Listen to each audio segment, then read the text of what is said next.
I'm going to get started. Image and likeness. The presentation is entitled Hidden in Plain Sight. And I'll uncover the plain sight for you. But I want to say this to open. 2 years ago, my grandson, Max, who was at Independent Day School in Middlefield, Connecticut, asked me to join him on his class trip to see the Statue of Liberty in Ellis Island. As we all know that have grandkids, there's not a chance on this earth you would turn down that opportunity. So I was enthralled with the possibility that he chose me over my wife, over, the whole thing. So Maxie called me. Maxie was originally on the spectrum, at least diagnosed on the spectrum, but then re-diagnosed, and he's now just ADHD. So he's very playful, but also, a great kid. And so he called me at 5 o'clock in the morning, and I was listening to Jim talk about how his children call him certain names or whatever. Well, he calls me Papa. So he calls me at 5 o'clock in the morning, and I'm like, Max, 5 o'clock? What are you calling me for? He goes, Papa, are you going to be on time? And I said, of course, Max. He said, the bus leaves at 6 o'clock. So, Max, I'll be there. So we departed. I assured him that there was no way that I'd miss the bus. But this is an important piece that I'm going to share with you. While on the bus, I had the pleasure of chatting with a grandmother who was accompanying her granddaughter. The grandmother was anxious to see if she could uncover any evidence of her ancestors that had come through Ellis Island. The Statue of Liberty inspires such pride in all of our hearts because it's a symbol of the promise that the new world, the promise of a just world. We're all familiar with the words on Lady Liberty's plaque. Give me your tired, your poor, your huddled masses yearning to breathe free. And of course, we all believe that those iconic words are referring to immigrants, right? Actually, there is more to tell about that story, and that's why I want to share it with you. The Statue of Liberty is a neoclassic structure on Liberty Island in New York Harbor within the city limits of New York City. The copper-clad statue is a gift to the people of the United States of America from the people of France. I want to underscore that. That was not a gift from France to America. It was French people wanting to underscore the importance of the abolition of slavery to the people of the United States. It was designed by French sculptor Frédéric Auguste Bartholdi. The metal framework was built by Gustave Eiffel, the famous architect who built the Eiffel Tower. The gift was conceived in 1865, given to the United States in 1876, but then it wasn't dedicated until October 28, 1886, and therein lies the story. In 1865, after the American Civil War had come to an end, France was jubilant about the end of U.S. slavery and potential friendship between the two nations. During that year, the idea of the Statue of Liberty was conceived at a dinner party in Versailles, hosted by Edouard René Lafribe de Lubellay. Lubellay was a French liberal leader and a staunch abolitionist. One of the guests at the party was the celebrated sculptor Bartholdi. The guests at the party showed their enthusiasm and admiration for America's success in establishing a democratic model. I should also say that they were enamored with Lincoln, celebrating the abolition of slavery. Laboulaye suggested that France make a monument to commemorate both the upcoming centennial of the U.S. independence. I have to ask, how many have been to the Statue of Liberty? How many have been there since the beginning of the new museum? When was that? That's a huge distinction. 2019. Just the beginning of the new what? Museum? Museum. So a lot of us have been there for the Statue of Liberty. Is it right there at the base? That, what? The museum? The new museum? No, it's separate. Oh, it's a huge facility. Many millions of dollars went into its construction, but adjacent, not far, Oh, not I far. don't think I- It's, and you could think of it as like a park. So there's the statue, and there's, the museum for Ellis Island, and here's the museum for the Statue of Liberty. Now, I know what you're thinking, slavery. What about the immigrants? It's all part of the story. As Aaron would say, hang in there with me. So the guests gathered at this party thought such a gift would honor the American commitment to freedom and strengthen a relationship with like-minded people of France. They also discussed how such a gift might inspire the American people to support the French in struggles and future struggles for freedom, like the way the French had supported the Americans during the Revolution back in 1776. You should know that in the Franco-Prussian War, we did not support France, by the way.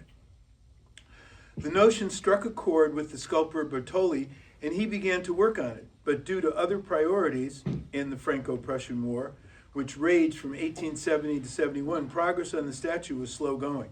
In 1876, La Boulaye, who got the project moving forward again, when he proposed that the people of France finance completion of the statue in the United States provide the site and build the pedestal.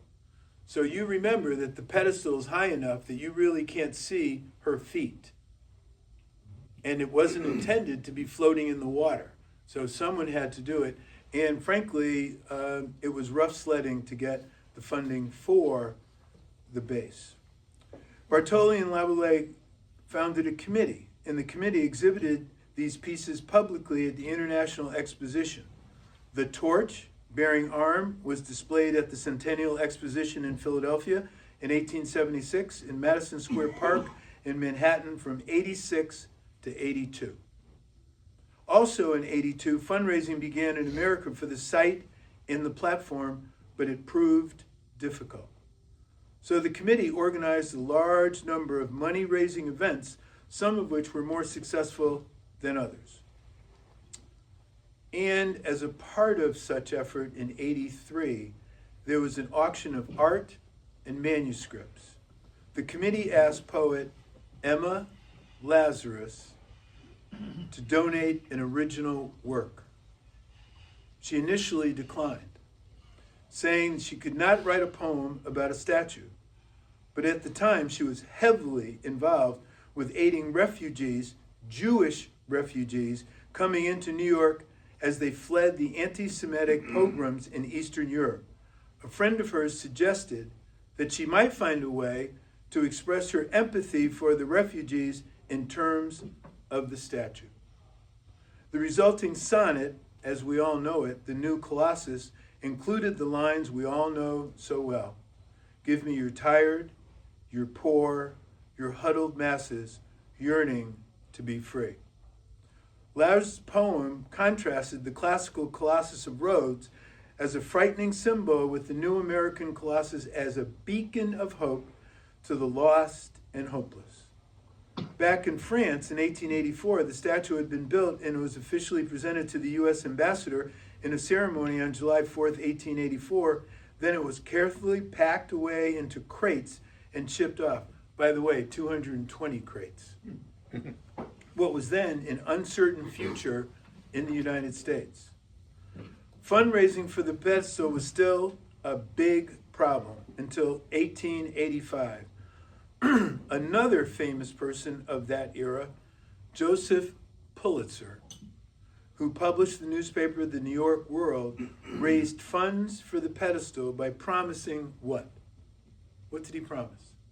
He promised to publish the names of any person who donated any amount, even less than $1.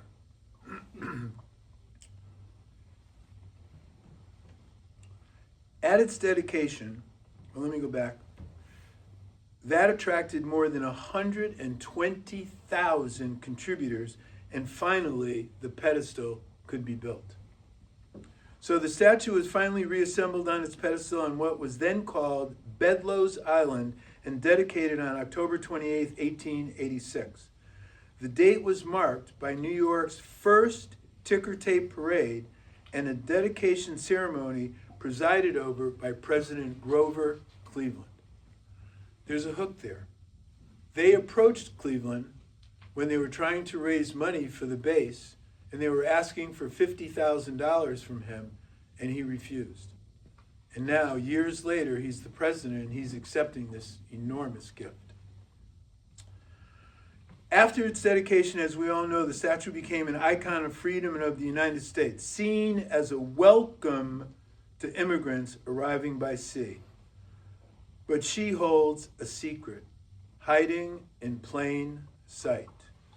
Most Americans know that the Statue of Liberty depicts a classically draped woman, including a torch above her head with her right hand and a tablet in her left, which is inscribed with July 4th, 1776, in Roman numerals, the date of the U.S. Declaration of Independence.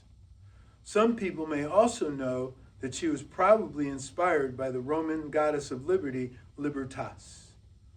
But under her left foot, which most people have never seen because it's not visible from the top or the bottom of the statue, she's stepping on broken chain and shackles, commemorating the abolition of slavery following the American Civil War. Over the last few years, this is where it gets pretty personal for me. Over the last few years, I've been delving into family history and reading quite a few books written by Black authors. One of those authors is James Baldwin. And one of the things that he wrote that keeps coming back to me is this: to be a Negro in this country and to be relatively conscious, you have to be in a constant state of rage. And I am. Recently, I read a book called Post-Traumatic Slave Syndrome by Dr. Joy DeGruy. Dr. DeGruy is an internationally recognized historian and author. Her scholarship and activism extend across the globe, and her book was the reason I chose to name this presentation Hidden in Plain Sight. In the second edition of her book, she added a chapter on the Statue of Liberty. This is what it said.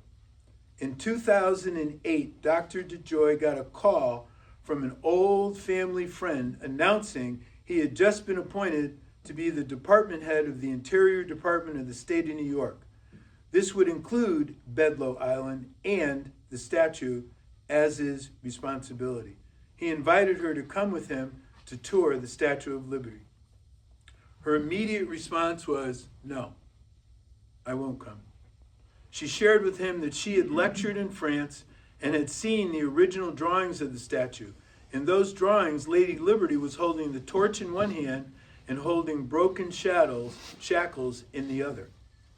He persisted, promising her that they could get special passes to access the interior parts of the statue that the viewing public could not see. She agreed to go. Once there, Dr. DeGruy and her family friend went down to the basement to search for documents matching the original drawings that were still in France. They eventually discovered a hallway with figurines and some documents encased in glass. The documents were facing a wall so no one could read them. When they opened them up, the document told the story that Bartoli had been adamant that the shackles be included in the statue, but the decision makers here in the United States refused. In 1886, 11 years after the end of the Civil War, Reconstruction had been dissolved, the Supreme Court had diluted civil rights, protectors and Jim Crow laws were taking hold. Who won the argument, Bartoli or the powerful people in the United States government? Bartoli did. But it was determined that the shackles would not be in her hands, but at her feet. Like the document in the basement, the shackles were hidden in plain sight. Dr. DeGruy petitioned the supervisor to take pictures of the document with an explanation of what happened. He refused.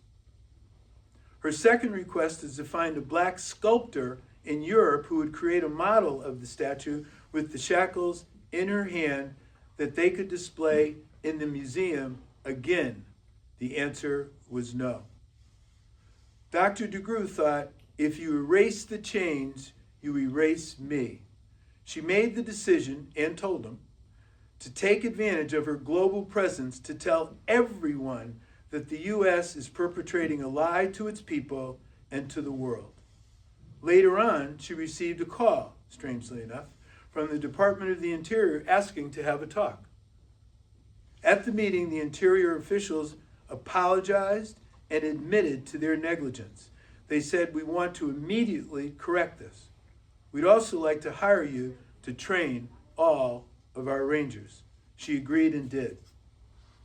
She went back years later to see if the park ranger, who accompanies you obviously, would mention that the statue was commissioned to celebrate the abolition of slavery and not the shackles without being asked. Because that's what she did when she was there the first time. He did, and as part of his talk, he emphasized that this is American history and your history, and I'm proud to be telling you the correct story. In a recent interview, Dr. DeGroot goes on to say that the original intent of the gift from France was to celebrate the end of slavery, when while Americans go through the museum, and so when you go, and I bring this up because I'm on the bus and the grandmother is saying, I can't wait to get to the Ellis Island Museum so I can see, if possible, when my ancestors went through that building.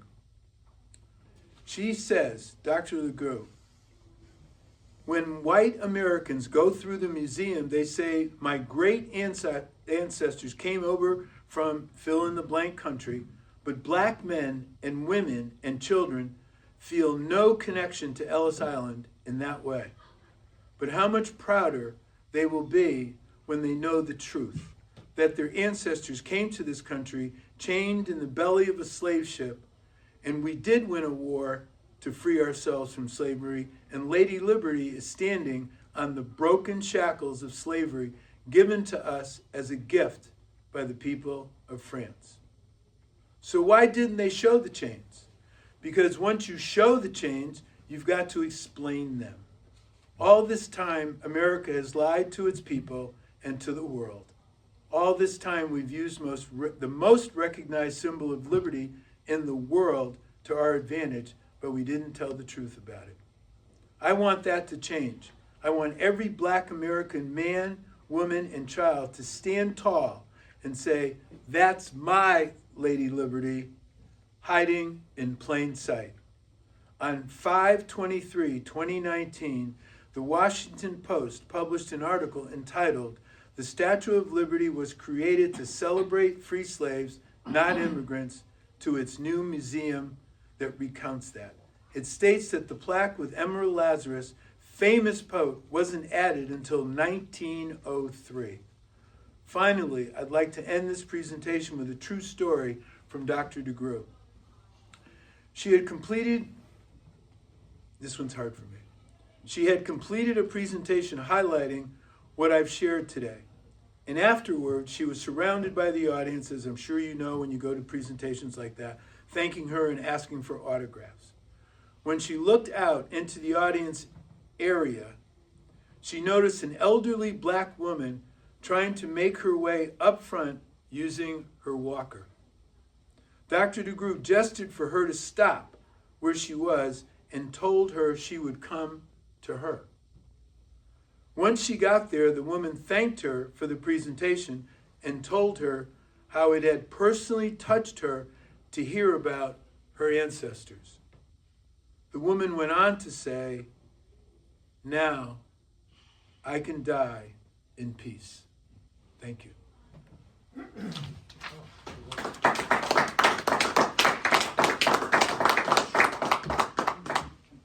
Well, that hits home for me. I went to Ellis Island in there, and I was able to find out my mother's relatives on the list of people that were in there that came through that very. Sure. And what a marvelous moment that had to be. But we couldn't do that. John? Is there any archival evidence in DC or anywhere else that reflects the discussions, that who was involved in the discussions to make that decision? You have no idea how I've wrestled with that.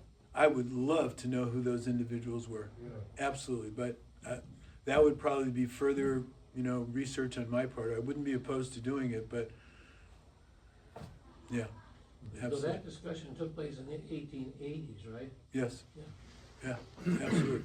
Now, I mean, let's be candid. 1865 was the end of the Civil War. I mean, come on. Are you kidding? And black codes and Reconstruction and all of that was prevalent and active. So the thought, and I get it, that you wouldn't want to say that the statue was because you abolished slavery, the sensitivity of, without mentioning locations or people, I could see where that would be an issue. But it got resolved, but not to the satisfaction of Dr. DeGroot, but she eventually got it done, and it's in the museum. Who was she again? Her name is DeGroot, Joy DeGroot. And the book that she wrote is Post-Traumatic Slave Syndrome. She's that's her field of study, that whole mental illness. And so she writes this beautiful book on the generational impact of enslavement for ancestors that were yours. How do you spell her name? Gruy. Joy DeGroot. Gruy. It reminds me, go ahead, John. Is this the issue that you talk about, has that been picked up in other history books or textbooks now, so that it becomes I don't know. widely known? I mean, I've never heard about this. Yeah, well, I can tell you this. Every single person I've told about it said, I had no idea. Yeah. I had no idea. I said it to a neighbor just today, and he goes, he's from Washington. He said, nope, I had no idea. Absolutely no idea. Was the island already there? Yes, So it was they already built there. it to- Yep. What was, it was just out there? It was there, and what's interesting is that there was it was a time when it was then thought of as a specific island for the specific purpose of having the statue there. Yeah. And it's very impressive to go through Ellis Island and see, from location to location, how elaborate it was and what the process was, and frankly, the number of people that got turned away. I mean, they were looking for mental illness, for disease, for all kinds of things, and they weren't just letting people in, but, I will never forget this. Have you been to Ellis Island? All right, so you've seen it. There's an upstairs and a downstairs, and in the downstairs, people were huddled with their two little suitcases filled with all their belongings. I mean, that's all they could bring. I mean, you couldn't bring trunks and, whatever. So you had two suitcases filled, and you were waiting your turn for hours and hours and hours. But the irony for me, the upset for me, is that we never had that. We were in the bottom of slave ships. That's where we were. And for me, I'm going to be as candid and as see-through as possible. I've had a life of privilege. I've never lived in a housing project. My father graduated from college in 1930. Had an enormous respect for education. It was not a choice for me, but an obligation. And he instilled in me the importance of education. My daughter went to Williams. My son went to Dartmouth. My grandson is at Choate right now. So we value education. But I felt like I grew up ignorant of Black history. I didn't know it, so I've been pouring through it, no question. Where did you grow up? Hartford. In Hartford. I grew up in Hartford, raised my family in West Hartford.